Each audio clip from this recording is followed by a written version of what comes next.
Em nome do Pai que me criou, em nome do Filho que me resgatou e do Espírito Santo que me santificou. Vem na vontade, reina na minha vontade, ó minha mãe. Eu te amo, tu me amas, dá-me um gole da vontade divina, a minha alma. Me abençoa, mãe, para que todas as minhas ações sejam feitas diante de vossos olhos maternais. Vinde, ó Espírito Santo, vinde por meio da poderosa intercessão do Imaculado Coração de Maria, vossa amadíssima esposa e nossa mãe. Amém. Volume 3, capítulo 1 de novembro de 1899, Purificação da Igreja, as almas vítimas são o seu sustento. Encontrando-me no meu estado habitual, encontrei-me fora de mim mesma, dentro de uma igreja, e ali estava um sacerdote que celebrava o divino sacrifício. Enquanto isso fazia, chorava amargamente e dizia: a coluna da minha igreja não tem onde apoiar-se. No momento em que dizia isso, vi uma coluna, cujo cume tocava ao céu, e abaixo desta coluna estavam os sacerdotes, bispos, cardeais e todas as outras dignidades que sustentavam essa coluna. Mas, com minha surpresa, ao olhar, vi que destas pessoas, quem era muito fraco, quem era meio acabado, quem era doente, quem era cheio de lama, e escassíssimo era o número daqueles que se encontravam em estado de sustentá-la. Assim, que esta pobre coluna, tantas eram as sacudidas que recebia por baixo, que cambaleava sem poder estar firme. Até acima desta coluna estava o Santo Padre, que com correntes de ouro e com os raios que despedia de toda a sua pessoa, fazia quanto mais podia para sustentá-la, para acorrentar e iluminar as pessoas que moravam na parte baixa. Embora alguma escapasse para ter mais oportunidade de degradar-se e englamear-se, e não só a estas pessoas, mas que tratava de atar e iluminar a todo mundo. Enquanto eu via isto, aquele sacerdote que celebrava a missa, embora tenha dúvidas se é sacerdote ou Nosso Senhor, parece-me que era ele, mas não sei dizer com certeza. Chamou-me junto a ele e me disse: minha filha, olha em que estado lamentável se encontra a minha igreja. As mesmas pessoas que deviam sustentá-la desfalecem e com suas obras a abatem, golpeiam-na e chegam a denegri-la. O único remédio é que faça derramar tanto sangue até formar um banho, para poder lavar esse purulento lodo e curar suas profundas chagas, para que sanadas, reforçadas, embelezadas por esse sangue, possam ser instrumentos hábeis para mantê-la estável e firme. Depois acrescentou: chamei-te para te dizer: queres tu ser vítima e assim ser como uma escora para segurar esta coluna em tempos tão incorrigíveis? Eu, em princípio, senti um arrepio correr por medo, e porque possivelmente não teria força, mas logo me ofereci e pronunciei o feite. Enquanto estava nisto, encontrei-me rodeada por muitos santos anjos e almas purgantes, que com flagelos e outros instrumentos me atormentavam. E eu, embora no princípio sentisse temor, mas depois, quanto mais sofria, tanto mais me vinha o desejo de sofrer e saboreava o sofrer, como um docíssimo néctar, e muito mais porque me veio um pensamento. Quem sabe se essas penas pudessem ser meios para consumir a vida e assim poder empreender o último voo para meu sumo e único bem. Mas com muita pena, depois de ter sofrido acerbas penas, vi que essas penas não me consumiam a vida. Ó Deus, que pena, que esta frágil carne me impeça de unir-me com meu bem eterno. Depois disto, vi o massacre sangrento que se fazia daquelas pessoas que estavam debaixo da coluna, que horrível catástrofe. Escassíssimo era o número dos que não caíam vítimas. Chegavam a tal atravimento que tentavam matar o Santo Padre, mas depois parecia que aquele sangue derramado, aquelas sangrentas vítimas destroçadas, eram meios para fazer fortes aqueles que ficavam, de modo que sustentavam a coluna sem fazê-la balançar mais. Oh, que dias felizes! Depois disso, despontavam dias de triunfos e de paz.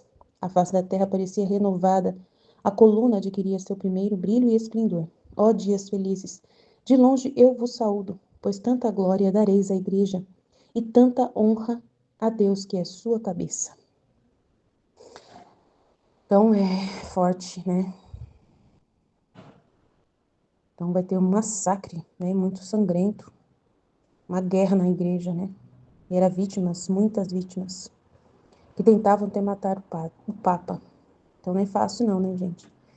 É uma purificação poderosa que vai ter que ter. Então o único remédio é fazer derramar tanto sangue até poder formar um banho para poder lavar esse purulento lodo e curar suas profundas chagas. Imagina a gente chegar a ponto de ter uma guerra sangrenta. Nossa Senhora, meu pai, quando vai ser isso, né? A gente fica numa situação que a gente fica pensando, meu Deus, quando vai ser isso? Encontrando então no estado habitual, ela estava fora dela, né, dentro da igreja, e ali tinha um sacerdote que falou que a coluna da minha igreja não tem onde se apoiar, se ela acredita que seja Jesus. Então a coluna, né, meu Deus, ele é a cabeça, mas precisa de uma coluna, né, para apoiar-se. Sem a coluna não fica em pé. No momento em que dizia isso, vi uma coluna, cujo cume tocava o céu. E abaixo desta coluna estavam sacerdotes, bispos, cardeais e todas as outras dignidades que sustentavam essa coluna. Então, são a hierarquia da igreja que sustenta a coluna. Mas, com minha surpresa, ao olhar, vi que dessas pessoas, né, quem era fraco, quem era meio acabado, quem era doente, quem era cheio de lama, escassíssimo era o número daqueles que se encontravam em estado de sustentá-la, que são os cardeais, os bispos, né? Na verdade, são bispos e cardeais, tá vendo? Sacerdotes. Eles que são as pessoas da coluna. Assim que esta pobre coluna, tantas eram as sacudidas que recebia por baixo, que cambaleava sem poder estar firme. Até acima dessa coluna estava o Santo Padre, e com correntes de ouro e com raios, que despedia de toda a sua pessoa, fazia quanto mais podia para sustentá-la. É interessante que estamos em pleno conclave, que vai iniciar o conclave, e ele falando disso, né? Como que Jesus acompanha, né? O cerquinho da divina vontade acompanha a história real que está acontecendo ao redor de nós, né? Então, aí o padre ele fazia de tudo para sustentar a igreja. E a gente vê que é o Papa mesmo que praticamente é quem manda em tudo, né? A gente vê que tudo fica nas mãos do Papa, ele que tem que ficar sustentando mesmo, né? Controlando os bispos e cardeais ali, fazendo uma manobra aqui, manobra ali, né? Protegendo alguns que estão no pecado, fazendo escândalos, ele mesmo protegendo, colocando debaixo da saia dele, né? Debaixo da barra da saia dele lá, porque muitos que ele, né, eu vi um vídeo de um cara que tava super nervoso com o Papa, porque o Papa começou a colocar os caras que eram os piores da igreja em cargos ali perto dele mesmo, né, tipo para vigiar os caras, meu. O Santo Padre, né, o Papa Francisco colocou os caras que eram pedófilos, que tinham escândalos nas costas também de corrupção, né, no dinheiro, ele colocava tudo em cargos ali, né, próprio dele, próximos dele ali. Tipo, como aí o cara falou que o Papa protegia esses caras. Mas o Papa é tão engraçado o jeito dele pensar que ele colocou debaixo da saia dele ali para poder ficar vigiando, né? E aquele que pisasse na bola era preso, né? Era destituído imediatamente, né? Então você vê como que o Papa tinha uma estrutura, um outro jeito de trabalhar, né? Não era assim, claramente assim, vamos já mandar todo mundo para cadeia. Não, ele, né, dava um jeito ali de, peraí, já que, né, eu não tenho como saber de verdade, eu vou pôr perto de mim para ver se realmente é um problemático. E se for problemático, eu vou descobrir porque tá perto de mim, né? Eu vou acabar descobrindo. E aí depois não vai ter jeito, aí as provas vão ser eu mesmo que vou ter, né? É tipo assim. Então o Papa pensava desse jeito. E o cara que fez o vídeo tava louco da vida lá falando mal do Papa Francisco. Fazia quanto mais podia para sustentá-la, para correntar e iluminar as pessoas, né? Ele fazendo, que moravam na parte baixa. Embora alguma escapasse para ter mais oportunidade de degradar-se e lamear-se, não só estas pessoas, mas que tratava de atar e iluminar a todo mundo. Interessante, parece a história do Papa Francisco aqui. Enquanto eu via isto, aquele sacerdote que celebrava a missa, embora tenha dúvidas se era realmente um sacerdote ou o próprio Nosso Senhor, parece-me que era ele, mas não sei dizer com certeza, chamou-me junto a ele e disse: Minha filha, olha, em que estado lamentável se encontra a minha igreja? As mesmas pessoas, né, cardeais, bispos, sacerdotes que deviam sustentá-la desfalecem. E com suas obras a abatem, golpeiam-na e chegam até a denegri-la, né? Porque estão sendo pedófilos, estão sendo políticos falhos, né? Estão sendo várias coisas ali. O único remédio é que faça derramar tanto sangue, até formar um banho para poder lavar esse purulento lodo e curar suas profundas chagas, para que sanadas, reforçadas, embelezadas por esse sangue, possam ser instrumentos hábeis para mantê-la estável e firme. Então, ele tem que derramar sangue. Mas de quem que eu vou derramar sangue? Da vítima? Da alma vítima, né? Ele fala que vai ter uma guerra sangrenta, né? Então, chamei-te para te dizer, queres tu ser vítima e assim ser como uma escora para segurar esta coluna em tempos tão incorrigíveis? Então, é um milagre isso, né? Ela ser uma escora, meu Deus, é um milagre muito grande isso aqui. É muito grande, fala sério, né?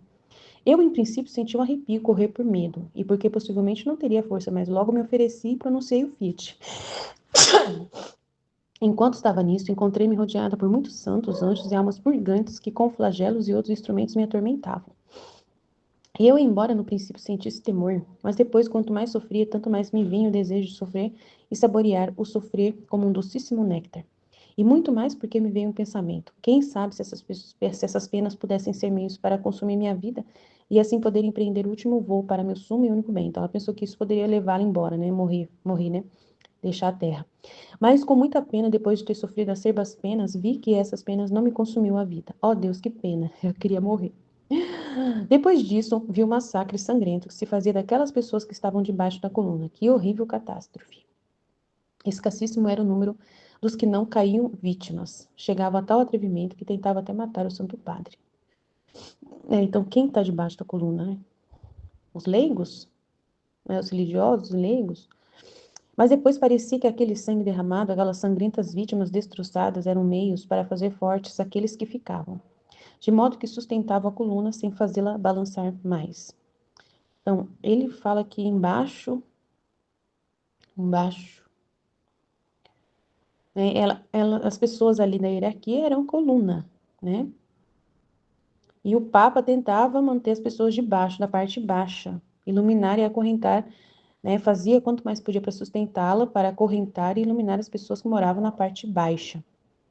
Embora alguma escapasse para ter mais oportunidade de degradar-se e enlamear-se. Então, a gente pensa que é o pé, né? As pernas que estão embaixo e não está dizendo que são bispos, padres, tal. Então dá a impressão de que ela está falando que são leigos que querem, que vão morrer, né? Não sei, não sei se eu estou entendendo certo. Estou tentando entender, né? Escassíssimo era o número dos que não caíam vítimas. Chegavam a tal atrevimento que tentava até matar o Santo Padre, mas depois parecia que aquele sangue derramado, aquelas sangrentas vítimas destroçadas, eram meios, então era bom, não era ruim, né? Essas pessoas que eram vítimas, eram meios para fazer fortes aqueles que ficavam, de modo que sustentavam a coluna, sem fazê-la balançar mais. Então, essas pessoas acabavam ficando fortes e sustentavam a coluna. Oh, que dias felizes! Depois disto, mas ela não fala, né, quem eram essas pessoas. Então, a gente não vai poder dizer que são só leigos que estavam morrendo, né? Em geral, né? Oh, que dias felizes! Depois disso, despontavam dias de triunfos e de paz. Nossa, não vejo a hora, né? A face da terra parecia renovada. Vai acontecer em nome de Jesus. Ela viu, vai acontecer. A coluna adquiria seu primeiro brilho e esplendor. Ó dias felizes, de longe eu vos saúdo, pois tanta glória dareis à igreja e tanta honra a Deus que é sua cabeça. Amém? Glória a Deus. Então, eu não sei muito o que falar, mas está aqui. Seja feita a vontade de Deus, né? Que fortaleça a nossa igreja nesses tempos que estamos quase escolhendo um novo Papa. Vamos rezar, né, para Deus continuar rezando para que venha logo, né, um Papa bom aí que possa nos ajudar. Amém? Jesus, eu confio em vós. Fit, fit, fit. Em nome do Pai que me criou, do Filho que me resgatou, do Espírito Santo que me santificou. Divina vontade, reina na minha vontade. Ó minha mãe, eu te amo e tu me amas. Dá-me agora da vontade divina minha alma. Dá-me tua bênção, mãe, para que todas as minhas ações sejam feitas diante de vossos olhos maternais. Divina vontade, reina na minha vontade. Eu não sou nada, Deus é tudo. Pai, eu te amo. Então, meditar o tema de hoje: purificação da igreja, as almas vítimas são o seu sustento. Encontrando-me no meu estado habitual, encontrei-me fora de mim mesma, dentro de uma igreja. E ali estava um sacerdote que celebrava o divino sacrifício. Enquanto isto fazia, chorava amargamente e dizia: a coluna da minha igreja não tem onde apoiar-se. No momento em que dizia isto, vi uma coluna cujo cume tocava ao céu. E abaixo desta coluna estavam sacerdotes, bispos, cardeais e todas as outras dignidades que sustentavam essa coluna. Então, essas dignidades eram os responsáveis por estar sustentando a coluna da igreja, né? Que são sacerdotes, bispos, cardeais, né? Mas, com minha surpresa, ao olhar, vi que destas pessoas, quem era muito fraco, quem era meio acabado, quem era doente, quem era cheio de lama, escassíssimo era o número daqueles que se encontravam em estado de sustentá-la. Então, poucos ali estavam no estado, porque quando fala de sustentar, né, tá falando da questão espiritual. Poucos ali estavam ali na graça, realmente na espiritualidade, ouvindo o Espírito Santo, né? Tendo aquela vida no Espírito, né? E prestando atenção nisso, fiéis à verdade e sustentando mesmo a coluna, né? Preocupado mesmo com isso. Então, eram poucos esses que estavam nessa santidade mesmo. A maioria estava doente, a maioria estava fraco, né? Então, assim, muito triste, né? Não é fácil, mas não é diferente do que a gente vê, que a gente tem visto, né? E esse trecho bate de acordo com o que nós estávamos falando, tá vivendo nesse tempo de espera, de conclave, dessa realidade de ter, infelizmente, né? A gente vê assim entre os cardeais ali, né? Muitos que estão nessa condição, né? Que tem uma visão totalmente humana que não pensa mais no pecado, que não pensa mais no espiritual, né? Que tem uma visão totalmente humana, né? De que tudo pode ser permitido, de que não se importa mais com o sacramento, eles nem se veem nessa visão aqui, não, responsáveis por sustentar alguma coisa, ao contrário, né? Eles acham que eles têm que tirar mesmo, né? Que essa coluna está atrapalhando, né? Esse magistério, essas leis e tudo, tá aí atrapalhando, né? Que eles querem, acho que vão trazer uma libertação para a igreja, na visão deles, né? Então, é um tempo muito complicado, e é o que a gente está vendo, né? Nessa visão. E a gente realmente, se falar assim, os membros da igreja estão doentes, essas colunas estão doentes, nossos bispos, cardeais, sacerdotes estão realmente nessa visão, nós podemos vê-los nessa visão? Sim, sim, né? Então, é verdade. E poucos eram o número daqueles que estavam comprometidos então com a verdade, né? Que é sustentá-la, é manter aquilo que já foi instituído por Deus, como foi, né? Então, assim, complicado, né? Assim que esta pobre coluna, tantas eram sacudidas que recebia por baixo, as sacudidas que recebia por baixo, que cambaleava sem poder estar firme. Até acima desta coluna estava o Santo Padre, então sendo o chefe, né? Que com correntes de ouro e com os raios que despendia de toda a sua pessoa, fazia quanto mais podia para sustentá-la. Ele meio que tentava conciliar, né? Todas as partes ali, para tentar ninguém ficar bravo com ninguém, né? Meio que tentando ali equilibrar as coisas, né? Ficava com essa pessoa assim, tentando equilibrar as coisas, né? Fazia quanto mais podia para sustentá-la, para acorrentar e iluminar as pessoas que moravam na parte baixa. As pessoas que moravam na parte baixa. Então, são os ataques. Eu não vou ficar interpretando o que eu não sei, né? Porque aqui não tá claro, né? Mas quando eu falo a parte baixa, se a coluna a Luiz explicou que representa a dignidade, a autoridade, então a parte baixa representa o povo. E pode ser qualquer povo, pode ser gente que não é católico, né? Que no caso, que vem contra a igreja. Então, pode ser essas brigas que há entre os católicos, né? E toda essa confusão que há entre os leigos, né? Então, eu não vou ficar interpretando, mas parece ser isso. Embora algumas escapassem para ter mais oportunidade de degradar-se e lamear-se. E não só estas pessoas, mas que tratava de atar e iluminar todo mundo. Então, ele tentava, parece que é a missão dele, né? É tentar deixar o mundo tranquilo, assim, né? Nesse sentido mesmo, fazer uma. Que, assim, que a igreja, ela realmente, ela não quer ser assim, ser vista como oposição. Ela tem que ser, não uma imposição, mas ela também não pode ser igual. Ela tem que ser um contraste no mundo. Ela tem que ser o refúgio para aqueles que querem. Quem não quer, não tem que se meter, né? E querer que a igreja mude doutrina por causa deles. Mas ela também precisa ser um lugar que, em qualquer momento, para qualquer pessoa, assim, que queira mudar de verdade, está aberta as portas para ser uma mãe mesmo, que perdoa, que acolhe, que tem misericórdia, mas ao mesmo tempo que não vai mudar a verdade por causa daquela pessoa. Aquela pessoa que está entrando, ela tem que entender o seguinte, ela é um contraste, aquilo que eu vejo no mundo, eu não vou ver aqui.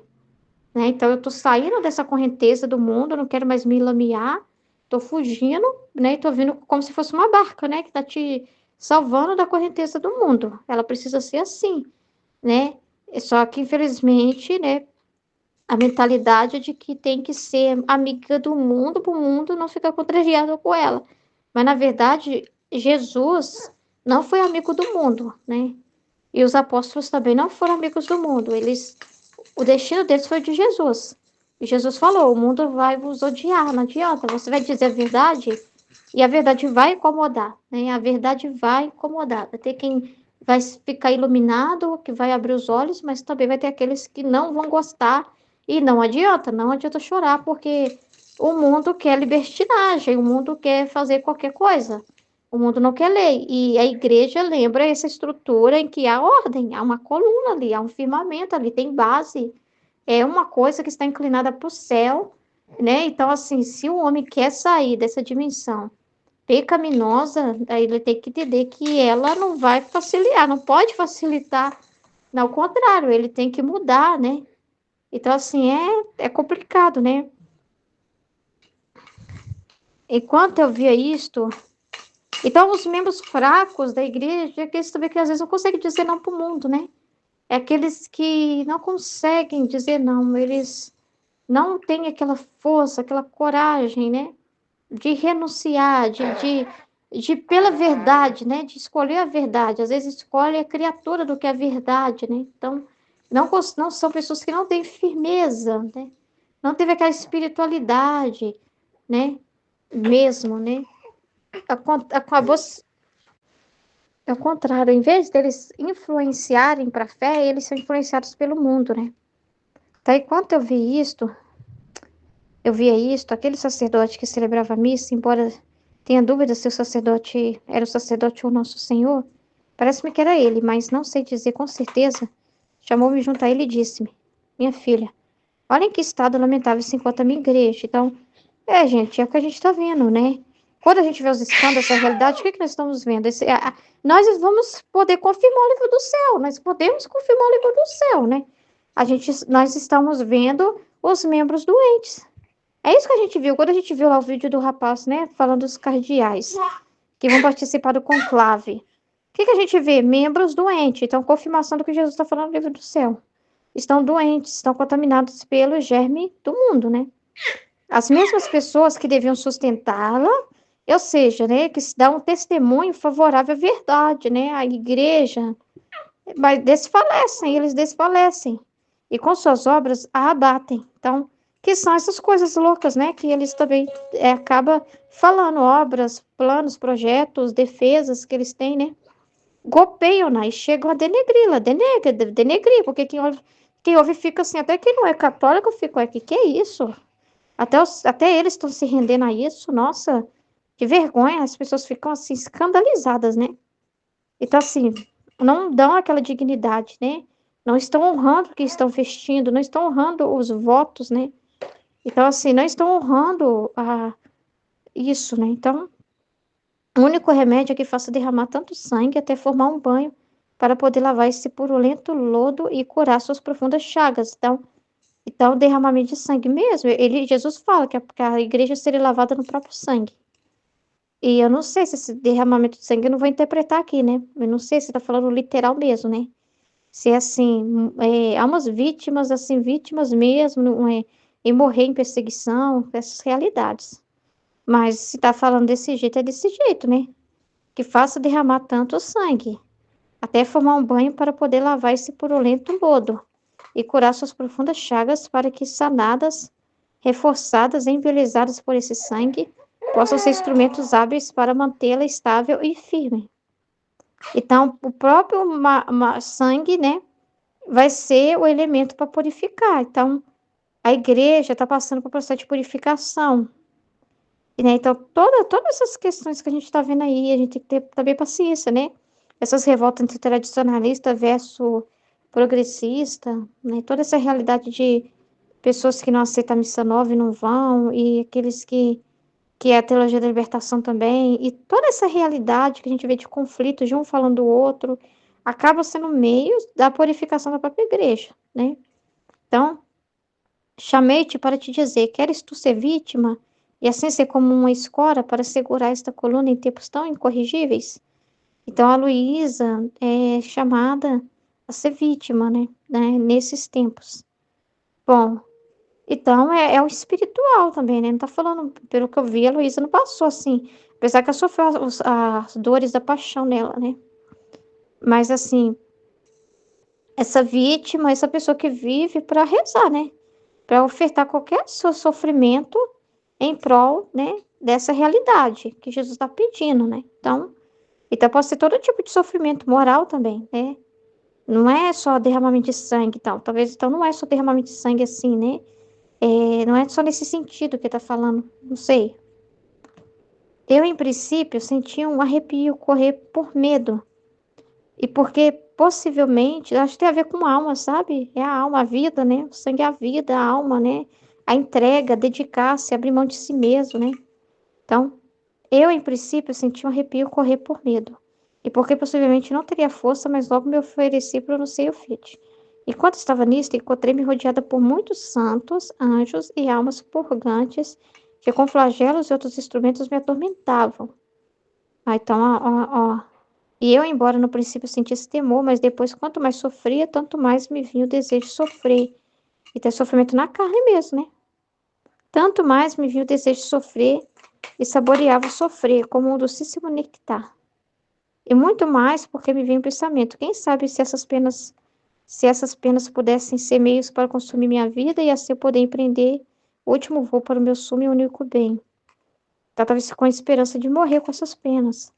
Mas com muita pena, depois de ter sofrido as sebas penas, vi que essas penas não me consumiam a vida. Então, Jesus não deixava eu morrer porque ela precisava ficar na terra, pelos desígnios dele. Ó Deus, que pena esta frágil carne me impeça de unir-me com meu bem eterno. Depois disto, vi um massacre sangrento que se fazia daquelas pessoas que estavam debaixo da coluna. Ah, tá falando de sangue mesmo, é. Vou ficar no que tá falando, né? Que horrível catástrofe.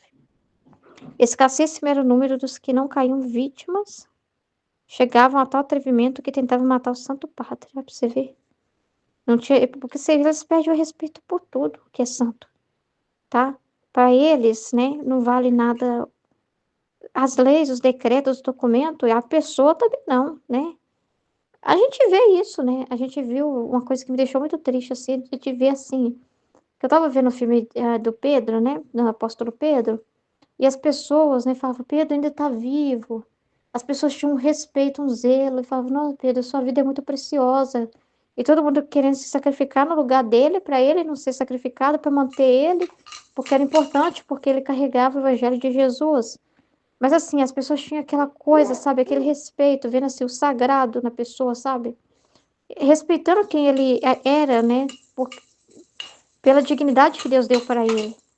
Hoje, aí, vendo assim o jeito que se tratava o Papa Francisco, né? Dá pra ver como qualquer um, sabe? Tava vendo um vídeo da entrevista com jovens, um desrespeito total, as moças com as roupas das meninas falando com o Papa, a forma com que ela se comportava diante dele. Eu achei uma falta de respeito como se fosse um outro rapazinho jovem ali conversando com todo mundo. Assim, sabe, perder aquela coisa do sagrado, aquela coisa de você respeitar, sabe? Em tudo, tudo assim, como se não fosse ninguém, né? Então, assim, é muito triste, né? Então, eles não valorizam nada disso. Então, para eles se atrever a matar, tentar fazer um atentado contra o Papa, para eles não tá nem aí, né? Mas depois parecia que aquele sangue derramado, aquelas sangrentas vítimas destroçadas, era meios para fazer fortes aqueles que ficavam. Então, Deus, como sempre, tira um bem de tudo. Não era ruim o que estava acontecendo. Então, o próprio sofrimento dessas almas, o próprio sangue derramado dessas almas vão servir para o regimento da igreja, para dar força para aqueles que estão cambaleando. Para ser meios, né, de purificação para aqueles que estão cambaleando. Então, é muito interessante como que Deus faz, né? Ó, que dias felizes depois disso, tá vendo? É a purificação da igreja que está sendo falada aqui. Depois dessa purificação da igreja, então, para ter o reino, nós temos que passar por essas tribulações. Nós temos que passar por esse período de purificação da igreja. Então, não adianta fugir. Se nós teremos um Papa que vai adiantar essa purificação, não sabemos, mas seja o que for, é para que venha o reino. Então, ó, que dias felizes. Ó, depois disso, a promessa maravilhosa, ó, despontarão os dias de triunfos e de paz. A face da terra parecia renovada, a coluna adquiria seu primeiro brilho e esplendor. Então, aquela coisa do primeiro amor, de como lá no Deus pensou, sabe? Ó, dias felizes, de longe eu vos saúdo. porque ainda leva tempo, né? Ela está falando de longe, eu vos saúdo. Pois tanta glória dareis à igreja e tanta honra a Deus que é a sua cabeça. Então, a gente confia plenamente nisso, né? Tem certeza disso e espera os tempos, né? Porque precisa acontecer a paixão da ressurreição, né, gente? Precisa acontecer esse processo para chegar nesse máximo, né? Então a gente espera, né? A gente está vendo aí, acompanhando tudo, né? E ao mesmo tempo, firmes, né? No que, porque o que está acontecendo cada vez mais confirma para nós o que está no livro do céu, né? E a gente pode confirmar no livro do céu, né? E é isso aí. Mas ele disse: serão difícil esse tempo? Não vai ser fácil. Mas depois disso, olha o que que vem, né? Então, amém? Em nome do Pai que me criou, do Filho que me resgatou, do Espírito Santo que me santificou, divina vontade, reina na minha vontade. Minha mãe, eu te amo e tu me ama. Dá-me um gole da divina vontade para a minha alma. Me abençoa, Mãe, para que todas as minhas ações sejam feitas diante de vossos olhos maternais. Amém. Suprema Majestade, venho em sua vontade divina em nome de todos, do primeiro ao último homem que existirá na terra, para dar a ti as homenagens que tens de direito, as adorações, os louvores, o amor que cada criatura lhe deve, as ações de graça e fazer todas as reparações por todos e por cada pecado.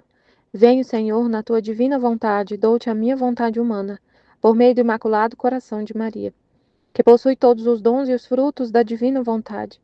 Dai-me, Senhor, a tua divina vontade.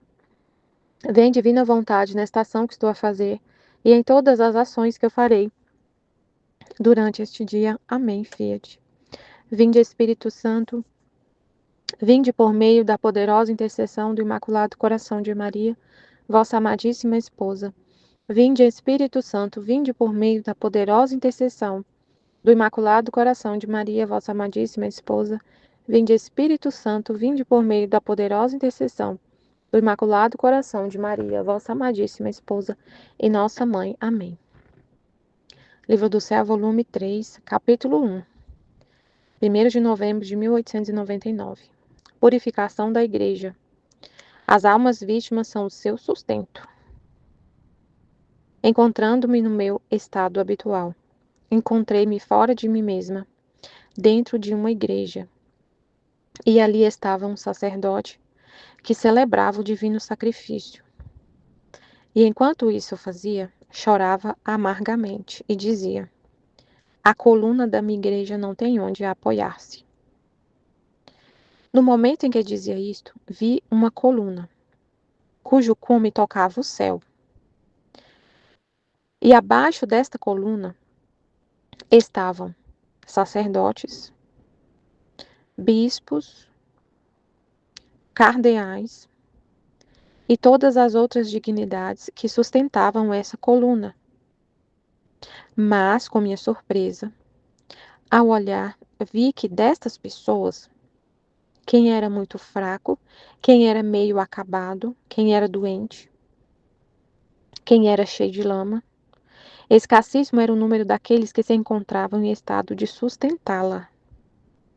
Assim que esta pobre coluna, tantas eram as sacudidas que recebia por baixo, que cambaleava sem poder estar firme.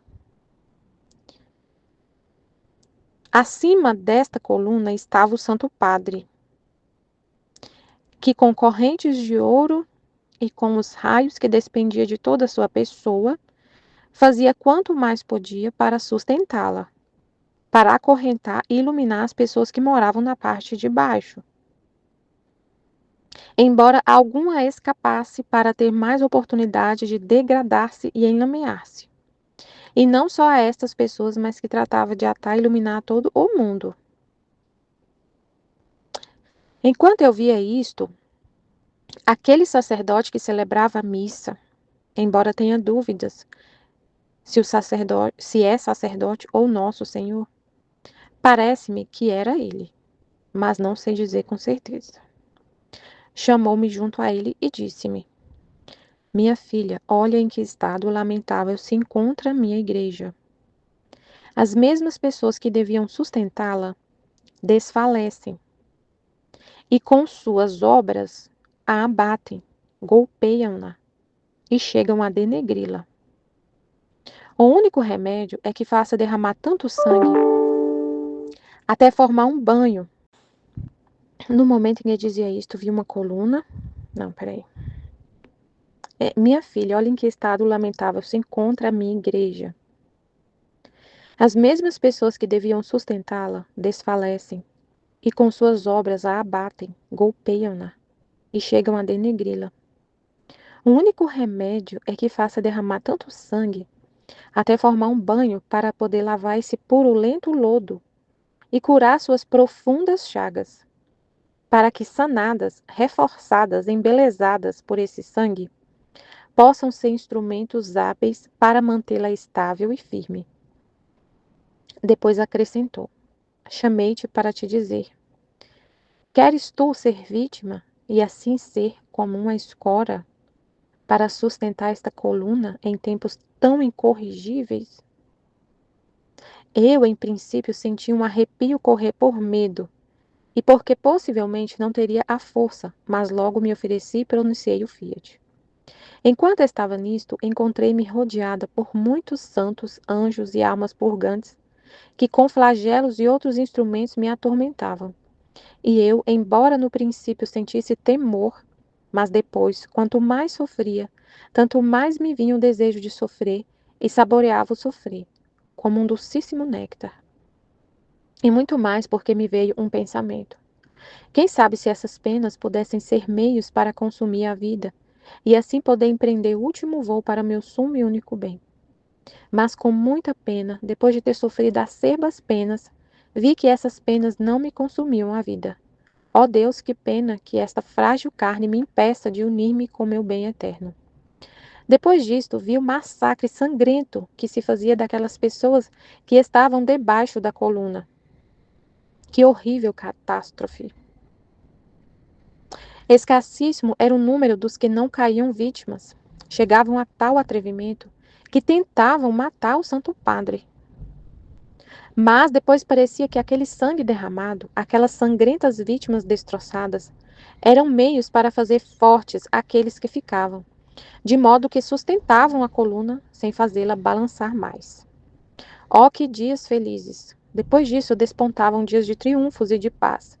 A face da terra parecia renovada. A coluna adquiria seu primeiro brilho e esplendor. Ó dias felizes, de longe eu vos saúdo, pois tanta glória dareis à igreja e tanta honra a Deus que é sua cabeça. Nossa, meu Deus.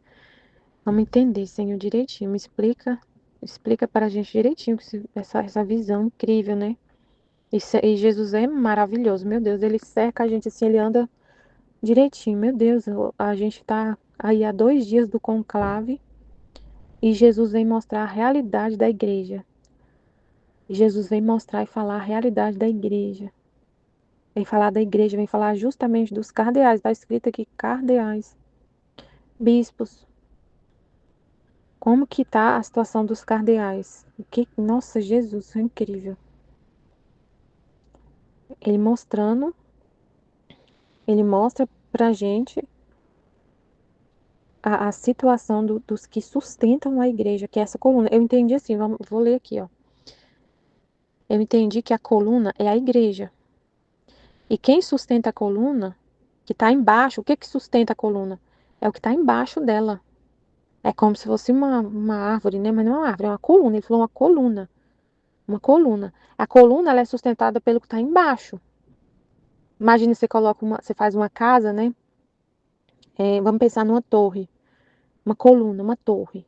A torre, ela não cai porque ela tem uma base ali fortificada ali. E quanto mais alta o prédio, né? Se for um prédio, por exemplo, quanto mais alto, mais forte tem que ser a base desse prédio. Então é uma coluna. É uma coluna muito alta, gente. Ela é altíssima, ela toca o céu. Então ele mostrou a igreja, a imagem da igreja como se fosse uma coluna muito alta. Uma torre, pensa numa torre muito alta que toca o céu. Então imagina quanto tem que ser firme a base dessa coluna para ela não cair. A gente até estudou esses dias o trecho, Jesus falou da casa, né? que a casa que ele constrói, que é a nossa alma, né, que ele habita, as bases dessa casa é a humildade. Aí as paredes, quanto mais altas as paredes forem, maior que tem que ser a base. Então a gente entende um pouquinho de construção de casa, um pouquinho que a gente tem, dá para saber, né? Uma casa, quanto maior ela é, mais firme tem que ser a base. Tem que ser o esteio ali da casa, né? Tem que ser profunda. Igual a árvore. A árvore, se ela é muito alta, ela tem uma raiz tão profunda, por isso que ela não cai. Uma árvore bem alta, bem alta, bem alta. A raiz dela é muito profunda para sustentar esse tronco. Então a igreja é mostrada como essa coluna muito alta, tão alta que chega a tocar o céu. Então, se ela é tão alta assim, tem que ter uma base muito forte, muito forte. E a base, aí Jesus está mostrando a base que está embaixo dessa coluna, que é o que sustenta ela, são essas pessoas aqui. Ele fala aqui, ó. Ela fala, encontrei-me fora de mim mesma dentro de uma igreja. Ali estavam sacerdotes que celebravam o divino sacrifício. E enquanto isso fazia, chorava amargamente e dizia: a coluna da minha igreja não tem onde apoiar-se. A coluna da minha igreja não tem onde apoiar-se. Então a igreja não tem onde apoiar-se, porque a base está ali corrompida. No momento em que dizia isto, vi uma coluna, cujo cume tocava o céu. Então ela viu a igreja como se fosse uma coluna. O cume é o céu. E abaixo desta coluna estavam sacerdotes, bispos, cardeais e todas as outras dignidades que sustentavam essa coluna. Então ela viu abaixo da coluna bispos, cardeais, autoridades da igreja. Todas as dignidades sustentavam essa coluna, que é a igreja. Então, quem que tem que o sustenta ali da coluna da igreja? É as autoridades, os que lideram a igreja, os que lideram a igreja, que é todo o corpo místico de Cristo. A igreja, o que é a igreja? São todas as almas, os fiéis, né, que são a igreja. Só que tem uma liderança ali que, que conduz esse povo, todo esse povo, esse corpo, né? E essa coluna, esse sustento da igreja que está por baixo dessa coluna, que está sustentando essa coluna que é a igreja, são os sacerdotes, bispos, cardeais e todas as outras dignidades. Mas, com minha surpresa, ao olhar, vi que destas pessoas, quem era muito fraco, quem era meio acabado, quem era doente, quem era cheio de lama. Escassíssimo era o número daqueles que se encontravam em estado de sustentá-la. Então, ela via que nessa base, abaixo da coluna, bispos, sacerdotes, cardeais, outras dignidades da igreja, ela via pessoas fracas, doentes, elameadas, que não tinham capacidade para sustentar, escassíssimo era o número daqueles que se encontravam em estado de sustentar a igreja. Eles estavam ali, mas não estavam firmes com a igreja. Tem um monte de cardeal, de bispo, de sacerdote, de autoridades que não estão firmes com a igreja. Estão ali se contaminaram pelo pensamento do mundo. Né? A gente vê claramente bispos, padres, cardeais declarando coisas absurdas. Declarando coisas que estão totalmente diferente do pensamento de Jesus. Muitos já acham que não existe mais o pecado. A Eucaristia tem que ser dada para todo mundo. Não tem que excluir mais ninguém, né? Não tem que excluir ninguém, tem que ser para todo mundo a Eucaristia. Então, o que Jesus falou, que quem comunga em pecado mortal está comungando sua própria condenação, não existe mais, porque para eles não existe mais pecado. Muitos pensam assim, que tem que mudar o catecismo, que no catecismo não tem que mais falar sobre homossexualidade, que a igreja tem que mudar o pensamento. Então, eles se enlamearam com o pensamento mundano. Eles se enlamearam de várias coisas, de várias heresias. Muitos enlameados, doentes, em pecado mortal, pedófilos. Tem corrupção. Tem corrupção. Tem um cardeal que o Papa indicou, que ele queria participar do conclave, mas ele não pôde participar porque o Papa tinha falado para ele que não, porque ele estava envolvido com uma fraude, com dinheiro. Não lembro o nome dele direito, mas tem. A gente vê claramente essas coisas, pedofilia na igreja, com as autoridades, escândalos envolvendo autoridades da igreja, que é essa a base que sustenta a igreja. Então, se a igreja, que é a coluna, que é todo mundo, o corpo místico, o povo, vê um sacerdote vivendo uma situação de pecado, vivendo o que é contrário à vontade de Deus, eles também pensam assim, é o certo, então, né, não tem mais, se o sacerdote está falando que não é pecado a homossexualidade, que não tem problema nenhum o casamento entre pessoas do mesmo sexo, então, eu não tenho que mudar nada, isso não é pecado. Não é pecado mais, não tenho que me arrepender, eu não tenho, cada um faz o que quer, não tem mais o que é certo.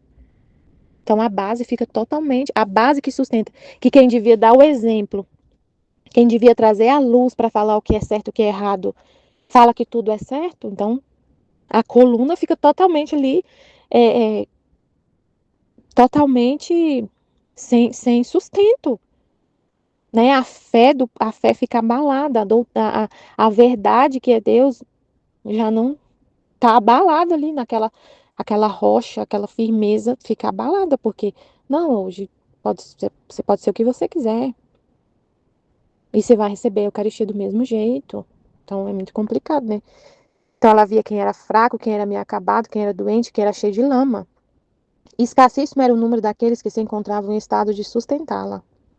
Assim que esta pobre coluna, que era a igreja, tantas eram as sacudidas que recebia por baixo, que cambaleava sem poder estar firme.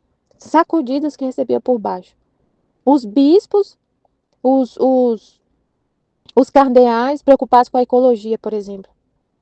Ela está recebendo uma sacudida, porque eles saíram, pararam de prestar atenção no que é mais importante, que é a vontade de Deus, que é o plano de Deus, que é a salvação das almas, que é pastorear as ovelhas para Cristo, e começa a olhar para as árvores, para os animais, para os bichos, para a água, para o ar, para o céu, para a ecologia, para o clima. Então, é uma sacudida feia assim na igreja, porque eles param, quem deve ser o sustento, quem deve guiar o povo, quem deve sustentar o povo na fé ali, para o povo olhar só para o céu, só para o que é divino, só para o que é eterno, para desapegar do mundo, para seguir a igreja caminhando rumo ao céu. E os sacerdotes, os bispos, os cardeais, o Papa, até o Papa às vezes, olhando para a ecologia. Mas aí ele não falou aqui do Papa que sustenta. O Papa está lá em cima, então vamos tirar o Papa da conversa, por enquanto, né? Os cardeais, os bispos, os sacerdotes, as autoridades, olhando para outro lado, olhando para a ecologia, olhando, falando de assuntos que agradam o paladar humano, totalmente no humano, para agradar o mundo. Então é uma sacudida que essa coluna recebe, que é a igreja. Tantas eram as sacudidas que recebia por baixo que cambaleava sem poder estar firme. Então a coluna, pensa numa coluna movendo para lá e para cá, porque a base tá sendo corroída. Pensa que é uma coluna de madeira bem grande, e aí ela tem que estar firme ali num local para não cair. E aí essa madeira começa a ser corroída por cupim. Aí ela vai cambaleando. Tirou ali a base, o sustento. Tá comprometida a base. Se um prédio tem sua base comprometida, ele cai. Ele fica movendo, cambaleando. Aí acima desta coluna, então, os sacerdotes, os padres, os bispos, os cardeais estão abaixo da coluna, sustentando a igreja. E acima da coluna está o Santo Padre, que com correntes de ouro e com raios que despendia de toda a sua pessoa, fazia quanto mais podia para sustentá-la. Então, os bispos, os cardeais ali fazendo a igreja balançar. E o Papa querendo segurar, o Papa fazendo de tudo para a igreja não cair. O Papa fazendo de tudo para segurar essa igreja que está sacudindo, ele está ali segurando, né? Então, o Papa fazendo de tudo para a igreja não cair. Fazia quanto mais podia para sustentá-la, para acorrentar e iluminar as pessoas que moravam na parte baixa. Então, ele fazendo de tudo para iluminar as pessoas que moravam na parte baixa, que é o que está ali sustentando os cardeais, os que estão abaixo dele, né? Embora algum escapasse para ter mais oportunidade de degradar-se e enlamear-se. E não só a essas pessoas, mas que tratava de atar e iluminar a todo o mundo. Então ele estava ali, o Papa, tentando sustentar o mundo inteiro. Todos, a coluna inteira. A coluna inteira, a igreja inteira e o que está abaixo dela. E alguns queriam escapar para se enlamear mais ainda. Então a gente vê muito sacerdote querendo, falando que a sede está vacante antes do Papa morrer, né? Os sede vacantistas, que desconsidera o Papa. Não, não, a gente não tem Papa. O último Papa foi lá antes do Concílio Vaticano II. Então, ele já, antes do Papa Francisco morrer, tinha muitos sacerdotes que considerava que o trono de Pedro estava vazio e não tinha Papa. Então, eles não obedeciam à autoridade superior da igreja, que é o Papa, que é a autoridade deles. E o Papa ali tentando segurar tudo, sustentar tudo. Com correntes de ouro. A corrente, como se fosse assim, né? A coluna tá caindo. A coluna tá caindo. Aí ele coloca uma corrente para poder sustentar, que essas correntes que saíam dele. Embora alguns escapassem para ter mais oportunidade de degradar-se e enlamear-se mais ainda. Aí lameia com orgulho, com soberba, com a desobediência, com um monte de coisa, né? De pecado, de oposição a Deus, de coisas do mundo. Enquanto eu via isto, aquele sacerdote que celebrava a missa, ela falou que não tinha certeza se era Jesus, mas parecia muito com ele. Realmente parece muito que é Jesus, porque aí esse sacerdote que ela fala que parecia que é Jesus, que é o que apareceu primeiro para ela lá, celebrando a missa, chorando amargamente, falando que a igreja não tem onde apoiar-se, porque o apoio dela está corrompido, né? Ele chamou ela de minha filha, então parece muito que é Jesus, mas como ela falou que não tem certeza, então a gente deixa o jeito que ela falou, mas parece muito mesmo, né? Porque ele fala, essa pessoa fala, minha filha, olha em que estado lamentável se encontra a minha igreja. Realmente é uma situação de chorar. É uma situação de chorar. A gente vê o pensamento dos cardeais, o quanto eles estão preocupados com as pautas mundanas, com a ecologia, com a ideologia de gênero, com a parte social do mundo. Assim, totalmente, meu Deus, é muito triste. É uma situação lamentável. Aí Jesus explica que ele permitiu e tudo isso, mas não deixa de ser triste. Jesus fala, né, que apesar, ele explica, né, se ele não tivesse permitido essa situação, se ele não tivesse permitido o Concílio Vaticano II, se ele não tivesse permitido tudo que está acontecendo, a gente não teria acesso ao conhecimento, porque se ficasse no pensamento lá dos tradicionais, do pensamento lá da missa tridentina, a gente não teria acesso ao conhecimento. Mas não deixa de ser lamentável, de Jesus chorar, né? Que tipo assim, ele tira um bem desse mal, mas tá na vontade permissiva dele, né? Não é o que ele deseja. Tipo assim, não é triste, é muito triste. É um estado lamentável. É um estado lamentável. E que para corrigir isso vai ter que ter derramamento de sangue. Sempre na vontade permissiva tem a justiça, né? Quando tá na vontade permissiva, que o mundo rejeita a vontade de Deus, a vontade querida, o plano de Deus, aí a gente vive na vontade permissiva, tem justiça. A única coisa que vai fazer essa situação mudar é ter uma purificação muito grande. Ele fala uma guerra sangrenta. Uma guerra sangrenta. Olha em que estado lamentável se encontra a minha igreja. As mesmas pessoas que deviam sustentá-la, que é os cardeais, os bispos, que deviam sustentar, que está ali na base da igreja para sustentar, essas mesmas pessoas, os bispos, sacerdotes, cardeais, autoridades da igreja, essas mesmas pessoas que deviam sustentá-la, que devia guiar a gente no caminho certo, no que é a verdade, que devia guiar a igreja para a vontade de Deus, para o plano de Deus, para o que Deus realmente quer, para o que realmente é a verdade, para o pensamento de Cristo. Essas pessoas deviam fazer isso. Elas que deviam, elas são autoridade, que a gente segue, que os leigos seguem, que a igreja segue. Elas que nos guiam. Elas deviam estar nos ensinando o livro do céu, por exemplo. Ensinando a gente a voltar à ordem primordial da criação. Ensinando isso. Elas deviam ser essa luz para ensinar a gente a voltar para o caminho, lá para a nossa origem, para o plano original de Deus. Né? Mas elas que deviam sustentar a igreja, sustentar a nossa fé, iluminar a nossa fé, alimentar a nossa alma com a verdade. Elas que deviam fazer isso, essas pessoas que estão lá na base, as autoridades, elas que elaboram os documentos da igreja, que falam onde o povo deve seguir, onde a gente deve caminhar, onde a gente deve colocar nosso pé, onde a gente deve olhar. Os documentos são os documentos oficiais da igreja, são elaborados por essas pessoas, que elas deviam falar de como a gente voltar para Deus, assim, para ficar mais perto dele, para viver uma santidade, para todo mundo ser santo. Aí tá falando de ecologia, tá falando de ideologia de gênero, tá falando dessas coisas. Então, eles que deviam sustentar, pessoas que deviam sustentar, desfalecem. E com suas obras a abatem, golpeiam-na e chegam a denegri-la, chegam a denegrir a igreja com esses pensamentos das trevas. O único remédio é que faça derramar tanto sangue até formar um banho para poder lavar esse purulento lodo e curar suas profundas chagas. As profundas chagas estão lá na base. As chagas da igreja estão lá na base. Lá nas autoridades. Lá na base que a sustenta, que são as autoridades. As chagas estão lá. Que se os padres, os que estão abaixo, estão enlameados, tem ali, se a base está corrompida, vai corromper no restante.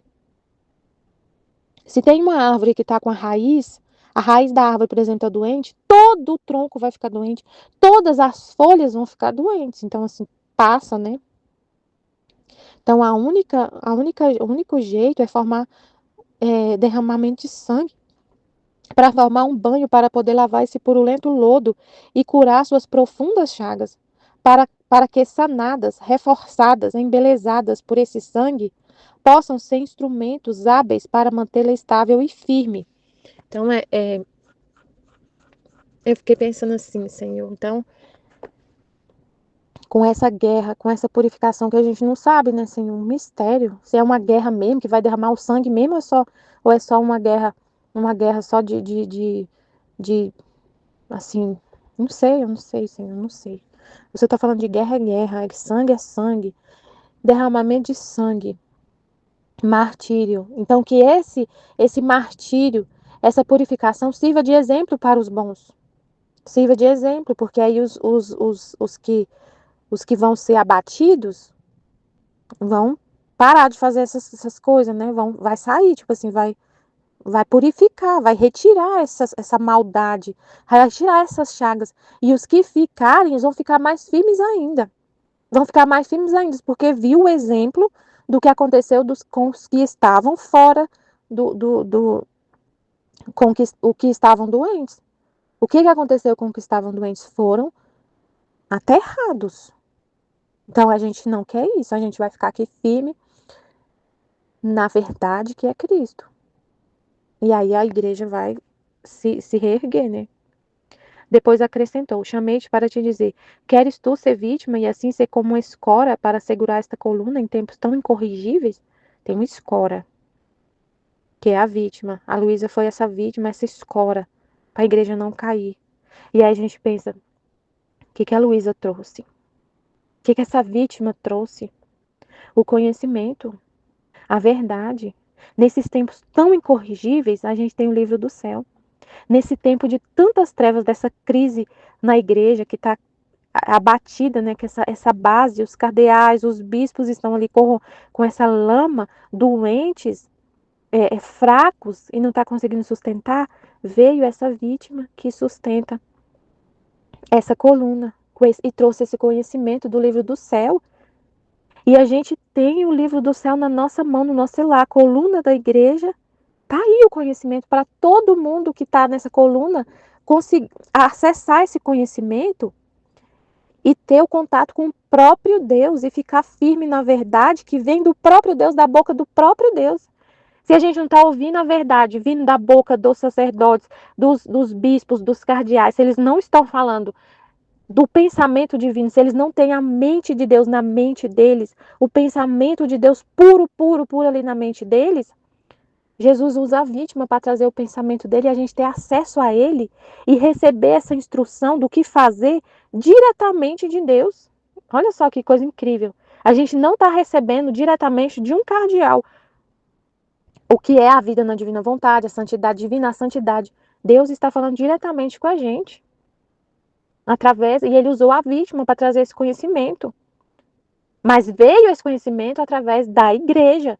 Mesmo com essa corrupção lá na base, mesmo com essa corrupção, o livro do céu está aqui. Então, assim, é o que Jesus estava explicando, assim, ó. Ele usa por exemplo, por causa do Concílio Vaticano II, né, toda essa situação que está a igreja que chegou, por causa do Concílio Vaticano II, a igreja se abriu para poder divulgar esses conhecimentos. É por causa do Concílio Vaticano II que veio essa abertura para os leigos conhecer, para os leigos pegar a Bíblia e ler, e estudar, e fazer grupo de oração e grupo de estudo, e ler, e poder ler, e não ser proibido ler um livro de uma mística, de Jesus falando para uma mística, não é proibido por causa dessas mudanças que aconteceram.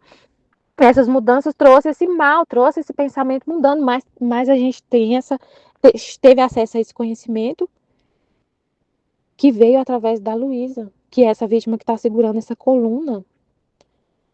Aí a gente está sendo instruído pelo próprio Deus. E tem uma passagem na Bíblia, eu não sei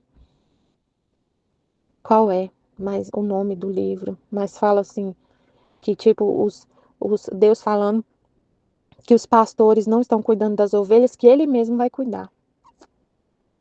Que os pastores, os sacerdotes, as autoridades da igreja não estão cuidando, que ele mesmo vai cuidar. Então, ela veio sendo esse sustento. Porque aí a gente recebe do próprio Deus a verdade, o conhecimento do que ele quer, da vontade dele, do que é certo, do que a gente tem que seguir, do que a gente tem que viver, né? E não seguir o que eles estão falando. Eu, em princípio, senti um arrepio correr por medo e porque possivelmente não teria a força. Mas logo me ofereci e pronunciei o Fiat.